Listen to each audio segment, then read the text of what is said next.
గత నెల రోజుల నుంచి మనమందరం చూస్తూనే ఉన్నాము. మహిళలపైన, చిన్నపిల్లలపైన వరుసగా జరుగుతున్న దాడులు, అకృత్యాలు. ఇవన్నీ కూడా చాలా బాధాకరం.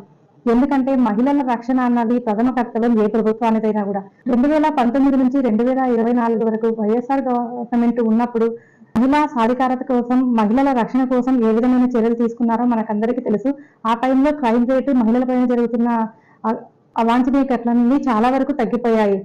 అధికారంలోకి వచ్చిన తర్వాత ఎదురు పార్టీల వారిపైన, కార్యకర్తల పైన దౌర్జన్యాలు చేయడం అవన్నీ ఆపేసి ముందు మీరు మహిళల రక్షణ కోసం ఏం చర్యలు తీసుకుంటున్నారు, ఏ విధంగా మీరు ముందుకెళ్ళి మహిళా సాధికారత కోసం మీరు కృషి చేస్తున్నారో చూడాలని చెప్పి ప్రజలందరూ కూడా ఎదురు చూస్తున్నారు.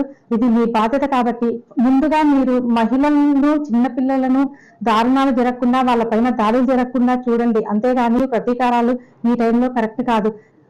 మీకు ఓటు వేసిన వాళ్ళే కాదు, మీకు ఓటు వేయని వాళ్ళు ప్రతి ఒక్కరిని